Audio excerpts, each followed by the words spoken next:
The Cogwork Obsession. By Paul Jason Ruggieri.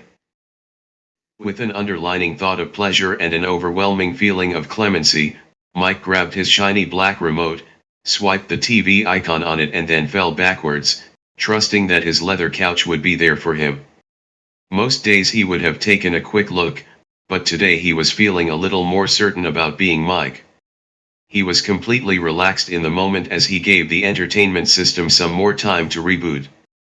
Mike knew when the cycle completed itself because Cable Girl appeared on the screen, like she always did.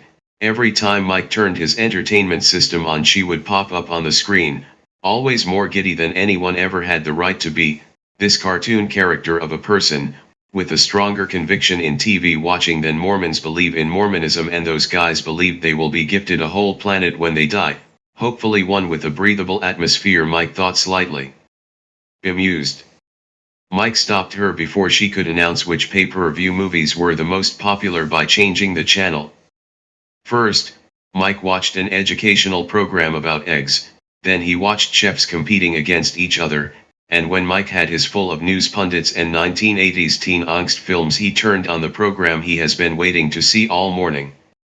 Mike thought of himself as an old Hollywood innovator, who moved with the same expertise as the great producers of the late 1990s. These men got things done. Upon hearing an actress say no to them, they would turn quickly to that pouting face and say, "You might think it is paradoxical and ironic, but the more you are telling me no, the more you are actually saying yes." Just as he expected, Bridget was settling into the room nicely. If Mike didn't know, he wouldn't have thought she was in the next room, but he did use high-definition cameras. His actresses got only the best. Bridget was reading one of the books from the library. Then she threw the book across the room, collapsing into tears. There were more than 100 titles there, that should keep her busy for a while. But now it was lunchtime. Mike got up and went over to the kitchen, where he whipped up a fresh mixed salad greens with raspberry vinaigrette in a stainless steel bowl. He arranged the salad on an expensive bone china plate, sprinkling toasted walnuts, sliced pears, and some crumbles of blue cheese, and then he placed the plate on a silver tray. In the microwave he heated up Bridget's leftover lasagna.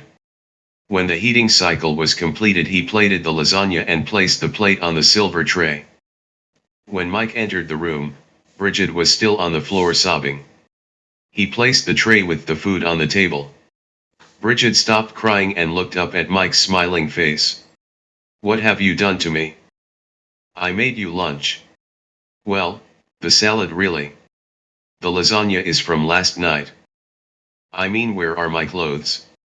Looking down at the dress that Mike put her in. "And where am I? Isn't it great? It is like living in the past. Did you look out the window?" "That's no window," Bridget said in frustration. "That's a TV screen playing some movie I have never seen." "You haven't seen it before because it was only filmed a week ago by my own production company. I made it just for you. Don't you feel special?" "No," Bridget said, getting up from the floor. "Is that my suitcase? I had one of my employees fetch it for you." Handing Bridget her bag. "Some things didn't fit the timeline, so I repacked it with items that did." Bridget opened the suitcase and pulled out the custom-designed costumes that Mike added to her bag. "You are too kind," she said coldly. "What am I supposed to do anyway? Sit in this room and perform for you? You can't keep me in her like I am a doll. I hope you know that." "I think you will be acting with us for some time," Mike said. "After all, you are very lucky." "Lucky?" Bridget screamed, shaking her Victorian dress about. "You won the lottery, like me, not as big though, but who would turn down $150,000, Mike said. "I called your paper this morning, bright and early. Early bird catches the worm and all that. 20 hours earlier." Mike left with plenty of time for his Friday appointment with Dr. Bartholomew. Dr. Bartholomew usually ran a little on the late side. He checked in with Chloe, the receptionist, before sitting down. Chloe always greeted Mike with smiles that reminded him of a game show hostess. She told him she would tell the doctor that he was here. The waiting didn't bother Mike at all. He wasn't thinking about his visit with Dr. Bartholomew. He was thinking about tomorrow night. His thoughts were racing about Bridget. She was beguiling. He liked the sound of her name when it rolled off his tongue. Just about everything was in place for the big night, and boy was he nervous. What would it be like when he picked her up for dinner? His mouth felt like he had been sucking on cotton balls. It was either dry from rapidly talking all day to people who were helping him plan for tonight, or from a side effect of stopping his medication. He went to the water cooler next to the door and poured himself a drink. Mike could see Chloe through the glass window partition. She was using the photocopier and her back was turned. She looked pretty from that angle. He paused in thought for a moment and then lifted the paper cup to his parched lips and swished the water in his mouth. Satisfied that it did the trick, he swallowed. What was he doing? He couldn't go through with it. It was wrong. It was perverse. But he had spent all that time and money. Was it for nothing? Mike. Why do his plans always turn to crap? Why doesn't anything go right? Mike. Well, he did do a fine job with the restaurants. That is what his stylist said. But Mike paid the stylist. What else would he say? But the newspaper liked it as well, and Mike hadn't paid them to write a glowing review. Mike. Oh, Dr. Bartholomew, I didn't hear you. I could see that. The doctor put a comforting hand on Mike's shoulder. Why don't we talk about it? The doctor led the way to his office and Mike followed. Upon entering the room, Dr. Bartholomew took a seat in a chair. He always sat at the end of the room. It all started a month ago, Mike explained. I've been working on this big project in one of my warehouses and it has been driving me frantic, absolutely frantic. Sitting stiffly next to the doctor in a Gordon-tufted love seat. The one where you keep your automobiles. Jotting down some notes into Mike's chart while he talked. Dr. Bartholomew knew Mike owned a fleet of sport utility vehicles, sedans, and high-performance sport cars in a large warehouse downtown. No, not that one. The one that I didn't know what to do with. The empty one. I see. Dr. Bartholomew stopped writing and looked up. And how does this make you feel? Being empty, I mean. Not me. I know I have felt empty in the past. I was talking about the warehouse. Something needed to be done with the warehouse, so I felt like flexing some architectural muscle and interior designing skills and put together some rooms. Sitting back and relaxing into the sofa for the first time. I even had the rooms professionally photographed and I just had them submitted to a trade publication. Mike got out his smartphone and used its 6-inch screen to show Dr. Bartholomew the 5 different rooms he had built and designed. Very nice, the doctor said as he flipped through the photos. Except for this one, pointing to the smallest room. This room looks like a dive motel. Yet it is sort of like being punished to be stuck in that room, I imagine, Mike said ruefully. Don't forget about the television though. Look at that screen. That is a high-definition screen, it's brand new. I grant you the bed is plain looking and very lumpy, but that is a queen-size bed. I stayed in worse. Dr. Bartholomew said, handing back the phone. What are you going to do with these rooms now that you have your photos? He continued writing in the chart. It is not like you can transport them into a house. Questions, more and more questions. Mike started to rub his head. Are you hearing voices again? Dr. Bartholomew asked. Have you been taking your medication? Mike looked towards the table in front of him, closely examining the doctor's collection of wind-up metal men that were gathered there, and picked one up. I was feeling better, so I stopped taking it. Mike wound up the toy and let it go on the table. Besides, I feel weird when I am on them. The metal man marched off the table and Mike caught it, watched its tiny metal gears grind to a halt before he placed it back on the table. You have a chronic condition, Mike, and if you stop taking your medication you will fall back into a relapse. Really? He stammered. No, I am fine. I am in control, finishing with more confidence. What about the voices? Dr. Bartholomew asked. Mike leaned forward. I keep them at bay. Then he stood up. These talks with you are what keeps me grounded. The doctor looked over to his novelty clock on the far wall that told time in a counterintuitive way. We still have a few more minutes left. Keep the change, Doc. Mike said with a grin. I have a date to get ready for. Asterisk asterisk asterisk. When the job became insurmountable it makes sense to break it down, write it up and if it was feasible to delegate it.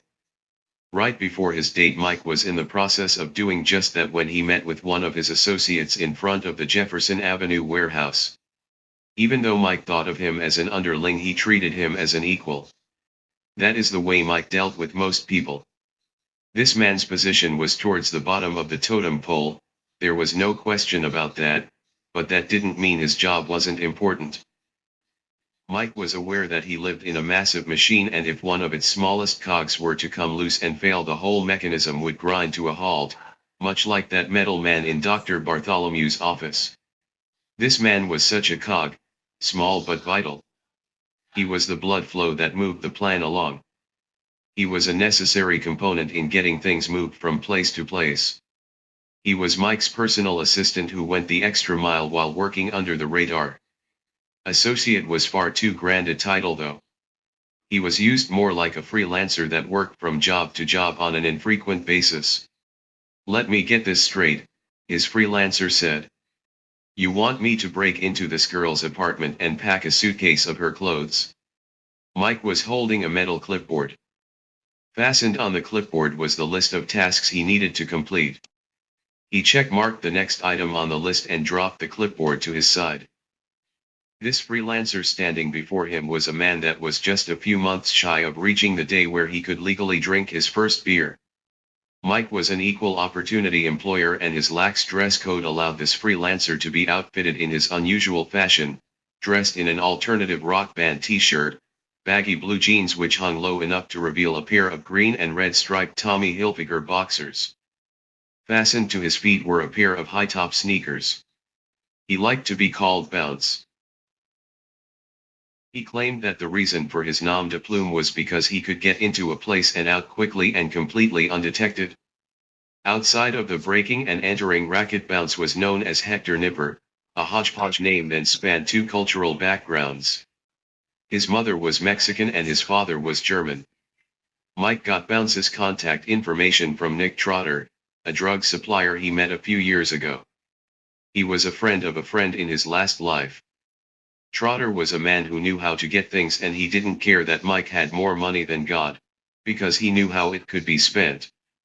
Trotter referred Bounce to Mike and supplied him with all the GHB he needed.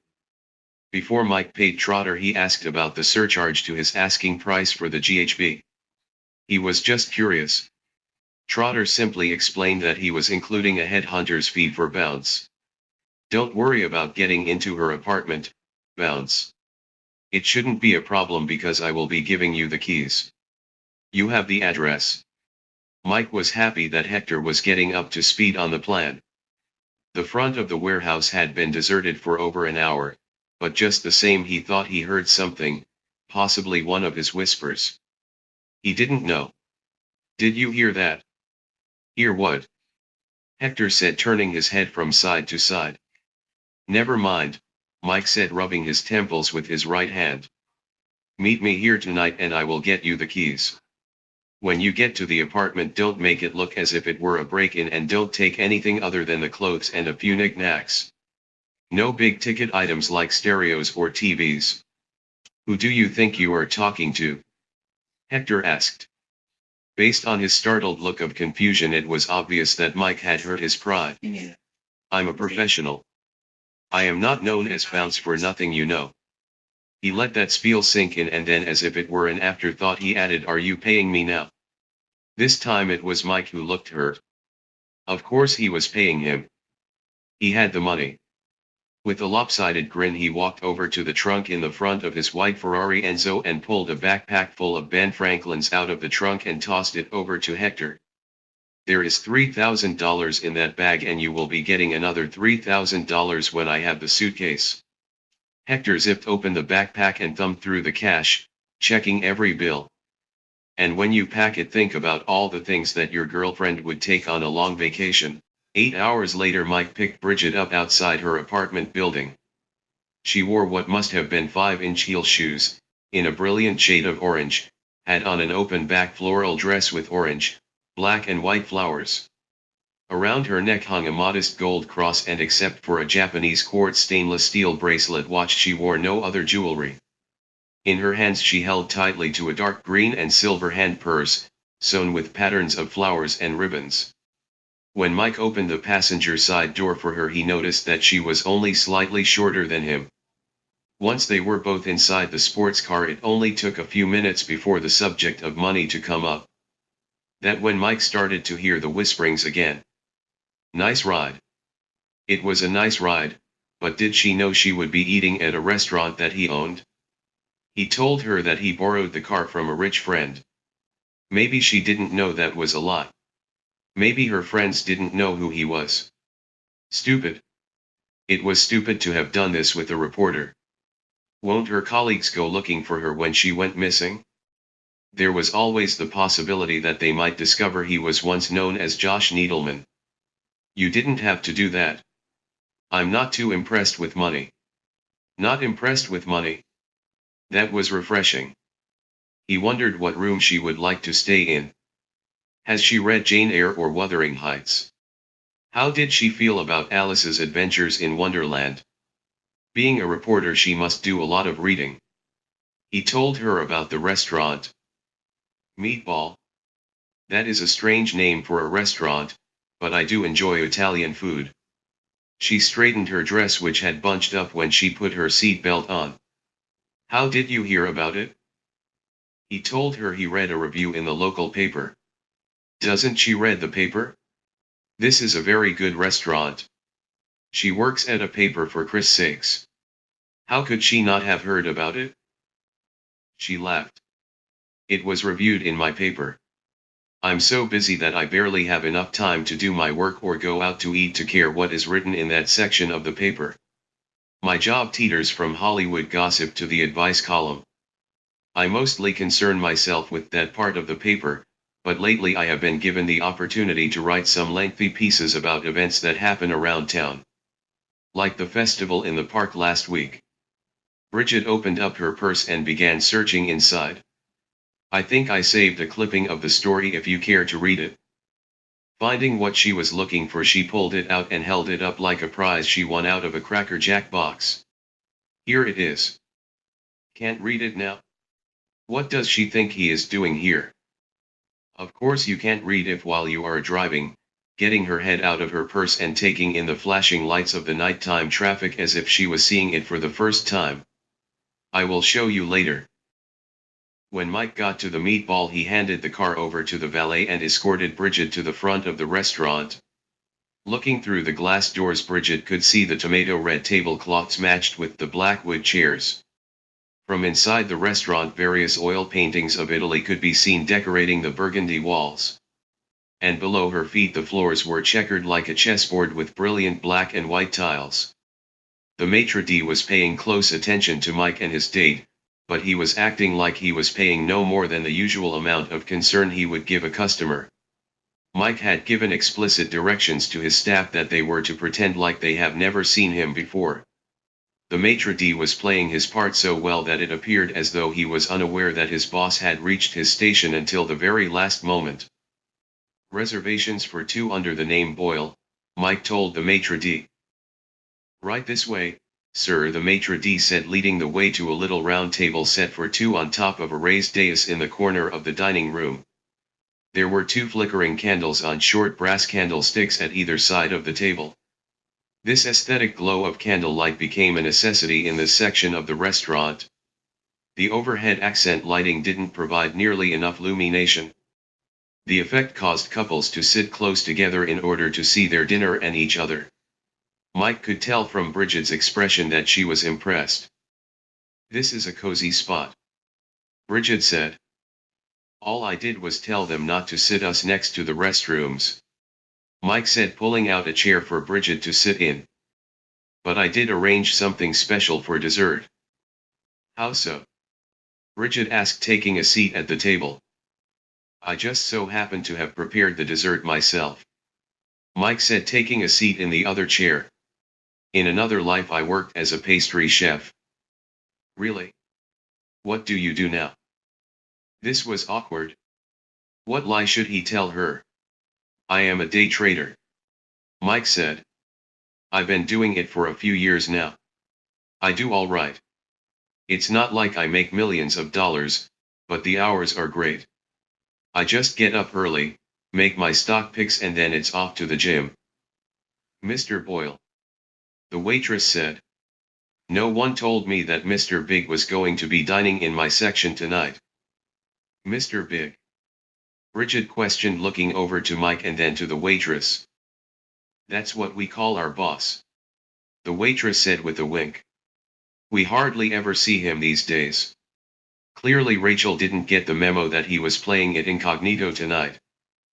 "Rachel is just joking around," Mike explained with a laugh. "She knows that I talked to the owner and he said to act like I own the place. Rachel here is just playing along." "Rachel was here when you made that dessert you were just talking about?" Bridget asked. "That's right," Mike said. Then he turned towards Rachel. "Rachel, would you be so kind to bring us a good bottle of Merlot, and while you are at it get Tad to bring us a basket of bread?" "Right away, boss," Rachel said with a wink. "You seem quite familiar with this place to have been here only a couple of hours," Bridget said with a knowing smile. "I'm a quick study," Mike said. After Rachel came back with the wine, the meal started to click together in a steady rhythm. Mike asked for the osso buco for his main course and Bridget picked the vegan lasagna.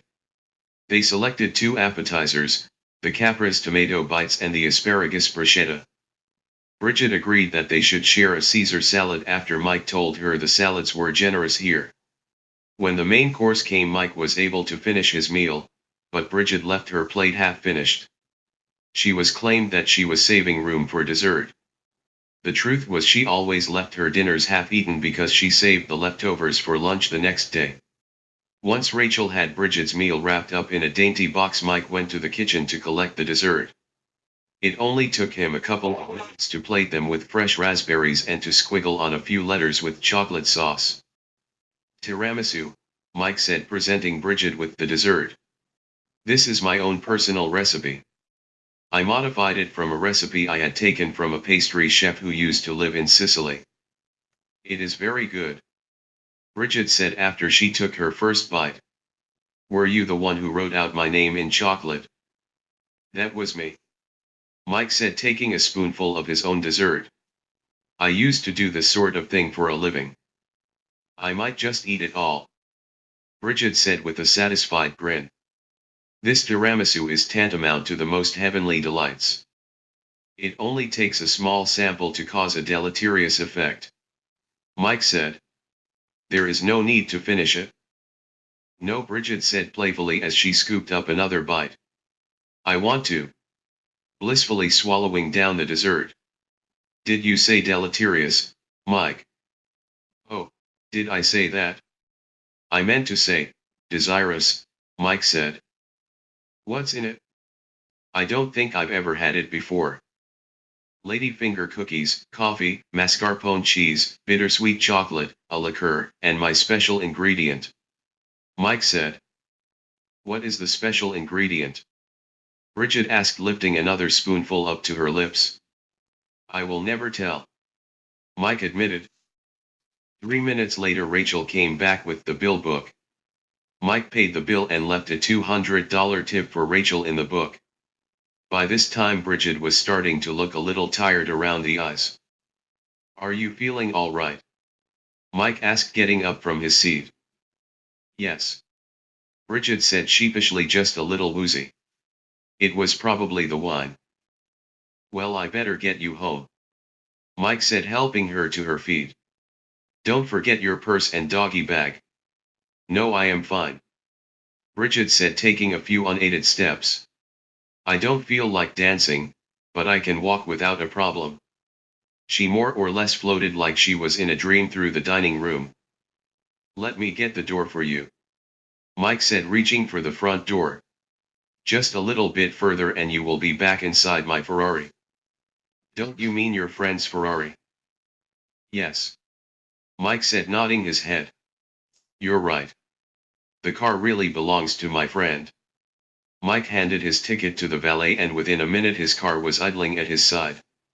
After leaving a generous tip, Mike opened the passenger side door and helped Bridget into the passenger seat, which she fell back into like she was holding onto something prodigious. But she was able to fasten her own seat belt with some trial and error. Once Bridget was secure, Mike headed for the freeway. Hector should be at the warehouse waiting for him. Mike was making some great time on the road. When he hit his first red light, he took that opportunity to check up on the girl. How are you doing? Mike asked.